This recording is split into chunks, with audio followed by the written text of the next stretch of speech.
Erev Tov and welcome everyone. Now, the original title of this class is How to Write Your Own Sefer Torah, which was a bit of a misleading title.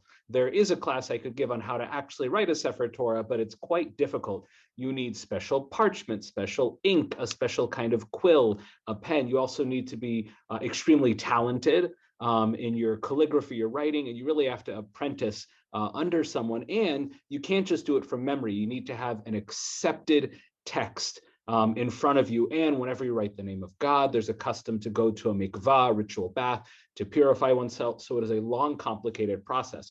So the next time you go on Amazon and try and buy a Sefer Torah, a Torah scroll, and you're wondering why it's $35,000, you'll understand why, because someone really has to devote months of their life to that and only that. And in many ways, that's true of correcting a Torah scroll as well. However, the significance of tonight's class is that out of these 613 mitzvot, one of them, the positive mitzvot, meaning it's something we're meant to do, is to write a Sefer Torah. Well, this big, huge, complicated thing, why aren't we all going out right now and writing it? Why have we not all written a Sefer Torah? And there's a few questions there. One is there an exception to it? Or are we supposed to be doing it? Does it still apply today, etc.? And many years ago, when I learned about this mitzvah, I said, why don't I try it? So I got a little journal and I started writing out, not a kosher Sefer Torah, but writing out one to see what it was like. I think I got to Bereshit Bara, and then I don't know what happened to that journal. So that's about as far as I got. So it takes a lot of commitment. But again, if it is a mitzvah, how does it apply today? Is there a mitzvah that all of us are meant to be doing that just nobody's doing except for, 1 in a million Jews, and it's almost entirely men? There might be some women out there, but that's even more rare.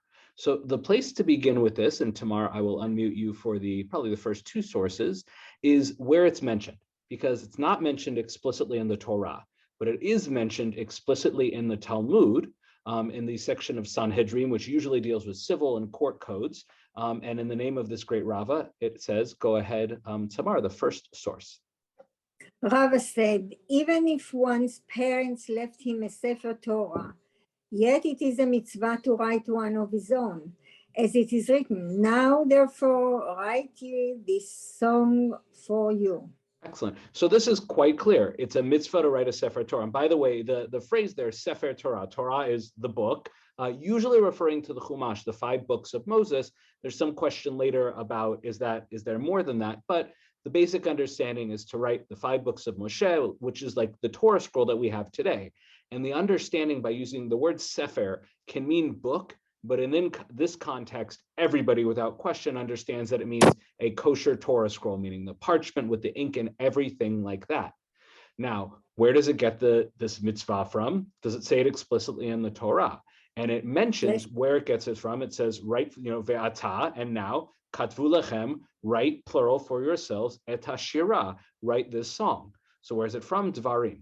So the context of this, and tomorrow I'll have you take it as well, is this is near the end of the Torah, chapter 31 in the book of Dvarim, Deuteronomy, and Moshe is in the middle of giving his speech, his final words, and more importantly, this section in which he gives a lot of other different advice, etc., like that, and he's in conversation with God. This verse that you're about to read is God speaking to Moshe, and potentially to Yehoshua as well, which is why it might be in plural, and then a few verses later, it goes on to the parsha known as Ha'azinu, which means give ear or listen, and it's a song.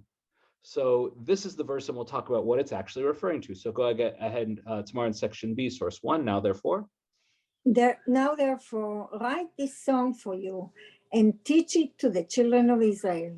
Put it in their mouths, that this song may be witnessed for me against the children of Israel. Exactly. So God says to Moshe, and presumably Yehoshua as well, Joshua, write this song. And it uses the word shirah, which can mean song, poem. We'll talk about other ways it might be used, but the simple understanding here is it means song. And then again, just a number of verses later, it goes right into an actual song known as Ha'azinu. So the question is, how did we get from this verse here that says, write the song, and then it gives a song that God gives to Moshe, to the mitzvah for a Jew to write a Sefer Torah? So Lynn, I'm going to go ahead and unmute you. And Rashi, Rabbi Shlomo Yitzchaki, is quite famous for often bringing midrashic, meaning non-literal interpretations. So Rashi certainly knows the mitzvah. He's read the Talmud. He knows it's a mitzvah to write a Sefer Torah. He knows that the Talmud quotes this verse. So of course, Rashi is going to find some perhaps convoluted way of proving that this verse obviously means to write a Sefer Torah.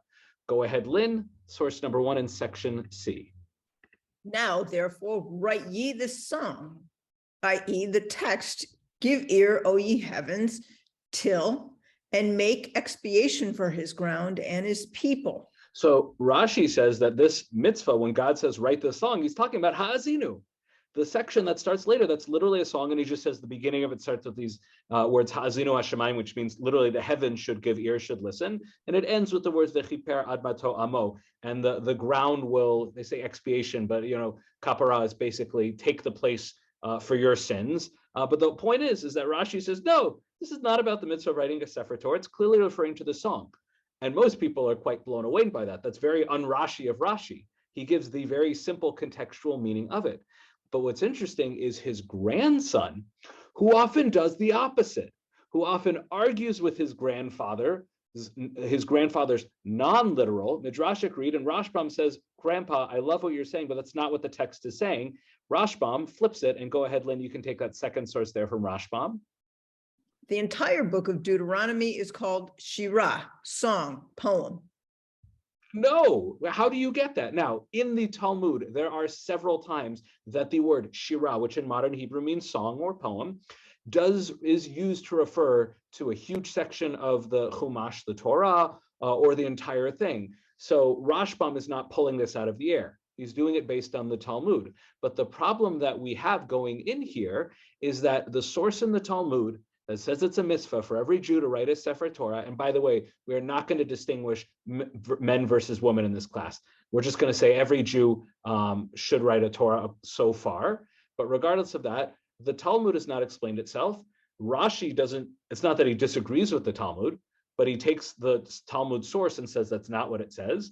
And Rashbam, who's usually does the literal or simple read, goes the opposite direction.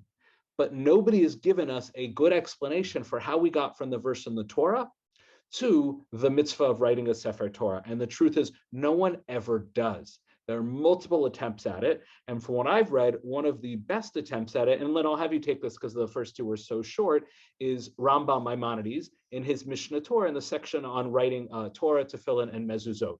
So you'll go through this, please go through the section, then I'll explain his logic, how he tries to understand what the Torah, how we got from the Torah saying, write this song Ha'azinu, literally just this next section, to write an entire Torah. So go ahead, please, Lynn. It is a positive commandment on every Jewish man to write a Torah scroll for himself, as it says, write for yourself this song. That is to say, write for yourself a Torah, which has in it this song, because one does not write the Torah only in segments. Even if one's ancestors left him a Torah scroll, it is a mitzvah to write one for himself. For if he wrote it by his own hand, it is as if he received it from Mount Sinai. And if he doesn't know how to write, others can write it for him. One who corrects a Torah scroll, even a single letter, it is as if he wrote all of it. So one nice thing is I've done that twice. I did it actually once here at Lake Park, and I did it once when I was in Baltimore, where there was one letter and I was able to correct it. So thank goodness I've done the mitzvah. But according to the Rambam, first of all, this mitzvah is a mitzvah. Every Jew needs to write a Sefer Torah. And again, here he says, ish ve'isha, he does say men. And again, it's a separate conversation, whether it applies to women. We're not going to go into that now, but let's just talk about the mitzvah in general. But here's his explanation. The Torah clearly commands that one is to write the section of Ha'azinu. However, there is another tradition in the Talmud that one cannot write a Torah scroll, one cannot not write parts of a Torah scroll. So we have to make a lot of assumptions about parts that go together. We know there's a law that you can't just write half of the book of Leviticus Vayikra. You have to write all 5 books or it's not a kosher Torah scroll. Therefore, it is forbidden to just write the section of Ha'azinu. So when the Torah says, write the song Ha'azinu, obviously one must write the entire Torah. Now there's a lot of, gaps and not a very strong argument, but the whole point is this is probably the best one that's out there, meaning nobody has a good explanation for how that verse turned into write the entire Torah. And by the way, the fact that it says vekitvu and you plural write it, he's taking it, or tradition is taking it, means all Jews for all generations. But again, in context, God, it's pretty clear, is talking to Moshe, and it's implied that he's also talking to Yehoshua. So there's a lot of assumptions here, and the simple answer to this is that this is part of our oral tradition, meaning it is a tradition that has been passed down for at least 1,500 years, closer to 2,000 years, we have had this mitzvah. Now, what often happens is a tradition that we believe goes back to Moshe, and by the way, very well might, the tradition of each family or each individual Israelite needing to write down the words that have been passed down, that might be a very ancient tradition. However, trying to find an explicit verse for it, that might have come later. Meaning it's possible that the Israelites in the time of King David and before all knew that you needed to write a Torah scroll. Even though it didn't say it in there explicitly, everyone was doing it. They did it for generations, and eventually they said, every tradition we have has to be tied back to a verse. Well, what verse implies it? This verse. So that's more of a perhaps academic explanation of it, but regardless, the only thing we can say for sure is this is part of our oral tradition, and it is accepted as one of the 613 mitzvot, and it has not been negated, meaning up till this point in our text, it's a mitzvah to write a Torah scroll. So again, why are we not all doing that? And forget about our community. If this was something that we would see Torah scrolls being written all over the place. People would have to take off their jobs for a year to be able to do this. Or potentially you could say, fine, at least everybody has to pay for someone to do it, which not everyone agrees is kosher, but that's not happening either. So how is it that the most orthodox communities in the world, not everybody's doing this? And that leads to the next section. But before we go to that, are there any questions up until now? Excellent. Jane, I'm going to go ahead and unmute you. So now we're actually going more or less in chronological order. So we've seen the Rambam, like 10th, 11th, 12th century, and now we're in the 13th century. Now this is a book called the Tur, or Arba Turim. It's written by a man named Yaakov ben Asher. He's writing it in Spain, and very important, his father was known as the Rosh, and he lived in the Ashkenazi lands, and he wrote probably the single best comment, not the single best, one of the most important commentaries on the Talmud, where he went through the Talmud and said, here are the laws. I'm leaving out the stories. I'm leaving out the back and forth. I'm just making the laws. And then what did his son do? His son took his father's writing and made it into a code, an easily accessible code that you could go look up every single law. And then his work inspired in the 16th century, the Shulchan Aruch. So this Arba Turim gave the structure and many of the basic rulings that became the standard code of Jewish law, the Shulchan Aruch. So the Arba Turim is one of the most important works that is still studied to this day, with the commentary from the 16th century of Rav Yosef Karo. But Yaakov ben Asher, quoting his father, quotes a very important ruling about writing a Sefer Torah and why we're not all doing it, why that might be okay. So Jane, please, source number 1 in section D. My master, my father, the Rosh of blessed memory, wrote that this was written only for the earlier generations who would write a Torah scroll and learn from it. But nowadays, when we write a Torah scroll and place it in the synagogue to read from it publicly, it is a positive mitzvah incumbent upon all Jews who have the means to do so to write volumes of the Torah and Mishnah and Gemara and their commentaries and to read from them, him and his sons. For the mitzvah of writing a Torah is in order to learn from it, as it says, and teach it to the people of Israel, place it in their mouths. Excellent, thank you. And before I go back to explicating or explaining this, the question about whether or not women have a mitzvah to write a Sefer Torah is related to not whether or not women have a mitzvah to learn Torah, and many hold that they do. And those, including myself, who would hold women have a mitzvah to learn Torah, would likely hold that women have a mitzvah to write a Torah. But again, as he says, people don't do it.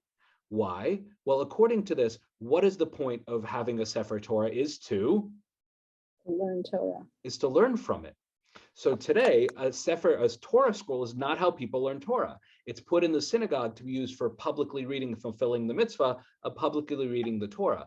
But what do people use today to learn Torah from, or at least in the 13th century, 12th and 11th? They do it from printed books.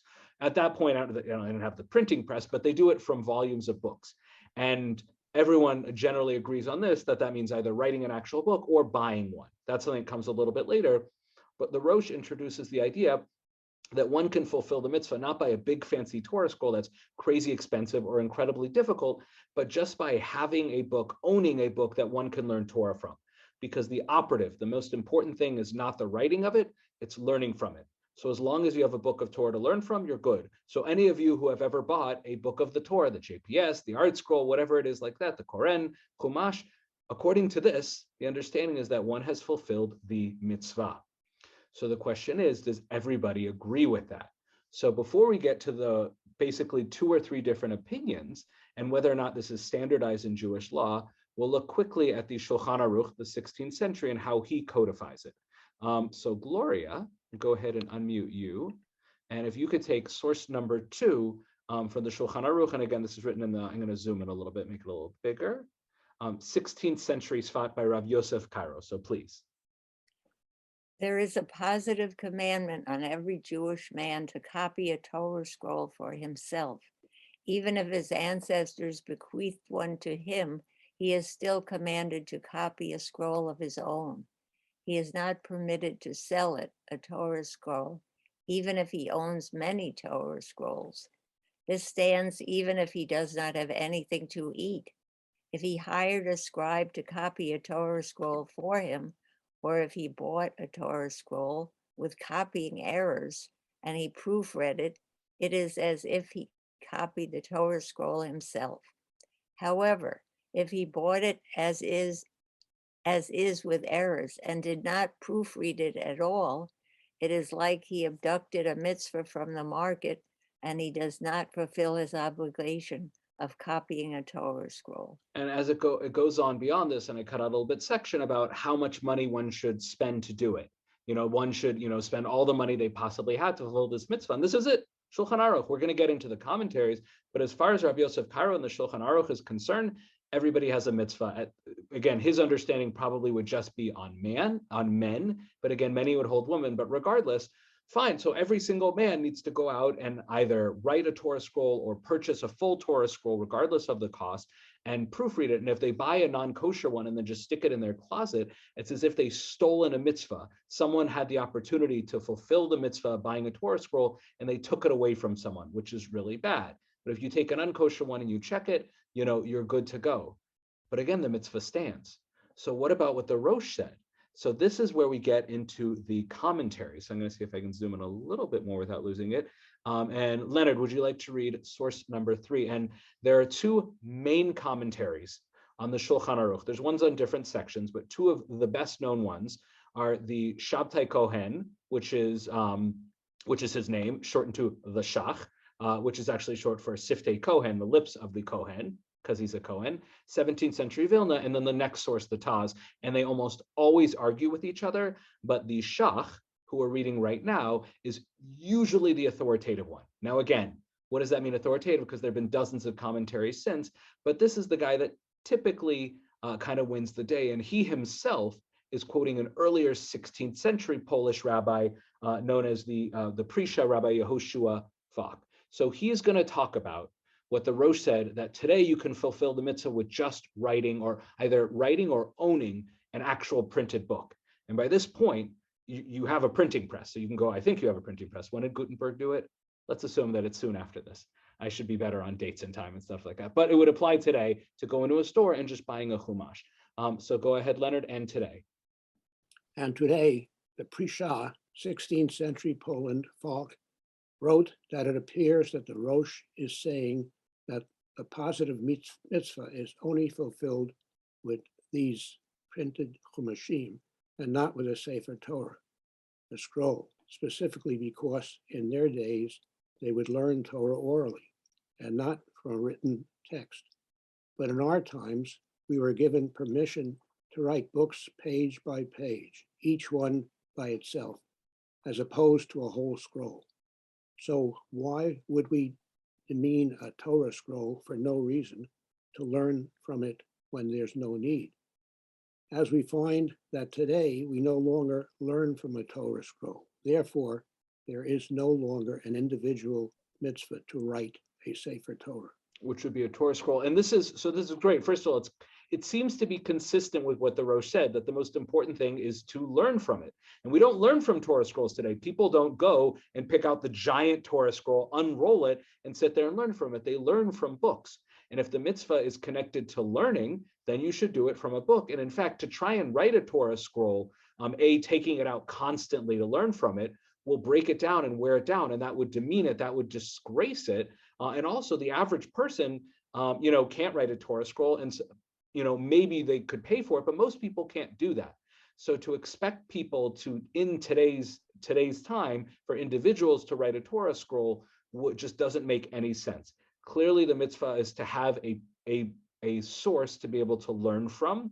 And today, that source is a printed book. Before printed books, you would do it from a scroll. Times have changed. However, the Taz, and Tamar, I'm going to go ahead and unmute you again. The Taz, and it's short for Turei Zahav, David Halevi Segal, 17th century Poland. So you see, we're all kind of around the same time in the world. And he disagrees, not vastly. He basically says, well, I'll let him say what he wants to say. So go ahead, Tamar, please. Today the mitzvah is, and so the two wrote in the name of the Rosh, and it was explained by the Beit Yosef that this ruling does not come to exempt us from writing a Sefer Torah. On the contrary, there is an additional mitzvah to write these books, Chumashim, Now, this actually doesn't seem to jive so well with what the Rosh was saying. If the operative thing is, again, about learning, then you write the thing that makes sense to learn. And it really doesn't seem like the Rosh is saying, no, I'm actually adding a mitzvah. Now, the Taz is not alone. He has a number of other rabbis that agree with him. And ultimately, as we'll find out, this debate is not resolved. And that's very important. But basically, the Taz is saying the Rosh didn't say that you don't have to write a Torah scroll anymore. He's saying that because it's very important to learn Torah, you should also be writing or buying books of Chumashim, these printed books of the Torah. But again, that doesn't really make sense with the Rosh, but there are those who agree with him, which means that not only do you all have to go out there and buy the Art Scroll, the JPS, the Koran, whatever it is, but we also all have an obligation to write or purchase or correct a Torah scroll. So that's a lot to do that. Now, there is an interesting third opinion, and I'm trying to, it's brought by a rabbi, I think 17th century, the Shagas Aryeh, and he quotes a source in the Talmud. And I'll just read this because it's so short. And the context of the conversation is about writing mezuzot and all kinds of scribal, or not scribal, it talks about all the different letters and things that you have to be precise about when writing any kind of written text, the mezuzah, Torah, etc. So he brings this line, Rav Yehuda says that Rav says, and we saw Rav earlier, he's the one who brought the mitzvah for us. It was necessary to state that only it was necessary, meaning some verse earlier. Why did they bring that verse? To state that only to teach that even the absence of the thorn, i.e. the small stroke of a letter yod, prevents fulfillment of the mitzvah. And the way the Shagas Aryeh understands this is that it is so incredibly difficult and challenging to make a kosher Torah scroll. And the fact is, we have lost the correct tradition of how to make a kosher Torah scroll, which you could push back and say, so are you implying that every Torah scroll that we have in every shul in the world is not kosher? That's a problematic assumption there. But he's saying that we don't really know how to make Torah scrolls anymore. And even if we did, most people can't do it. So even though there is indeed a mitzvah for every at least man to write a Torah scroll, we are not able to do it today. Most don't agree with him, but it's an interesting opinion, and it kind of has a practical aspect to it. Let's say we do have the mitzvah. It's not reasonable that most of us will either purchase or be able to make one ourselves. And by the way, the Shagas Aryeh is often quite authoritative. So even if many disagree with him here, he's not somebody who should be thrown out or rejected. So he's, it's a very interesting and important opinion. But where we're left with is we're in the middle of a debate where in the 16th century, the Shulchan Aruch, more or less quoting the Rambam and the Torah, and basically everyone before him says there's a mitzvah to write a Sefer Torah, and one really needs to go out of their way to do it.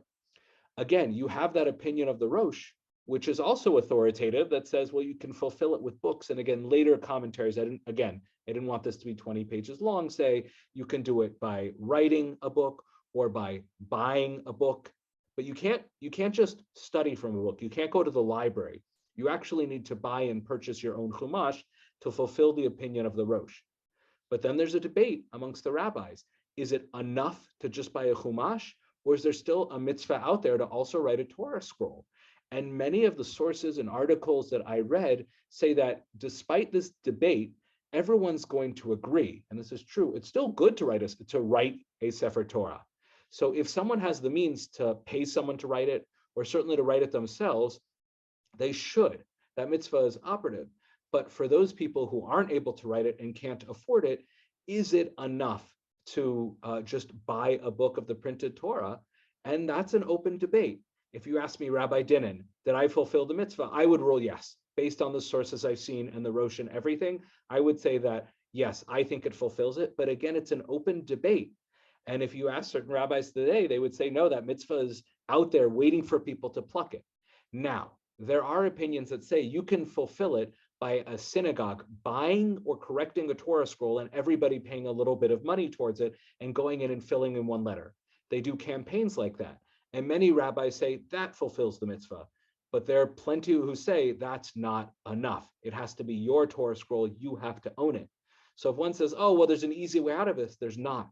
The debate is open, the debate is alive. And again, every synagogue, every rabbi, every individual has a different way to rule, but it's kind of cool that this is an open debate about a beautiful mitzvah and it is not resolved. But at the end of the day, regardless of whether or not we're fulfilling the mitzvah in the ideal way, everyone does come back to the same thing. Whether there's a mitzvah to actually write a scroll or it's okay to just buy books, at the end of the day, the purpose of all of it is to learn Torah. So whether or not we're doing this mitzvah perfectly or not, we don't know, but we should still be learning Torah. And at the very least, it is really incumbent upon every Jew, and I will say man and woman, to own a chumash and with translation so that they can understand and access the knowledge themselves. And God willing, it should be possible one day that we should all be able to either afford, purchase, or fix an actual Sefer Torah and be able to have one in our home. But no one should feel guilty that they're not, as long as they are learning Torah themselves.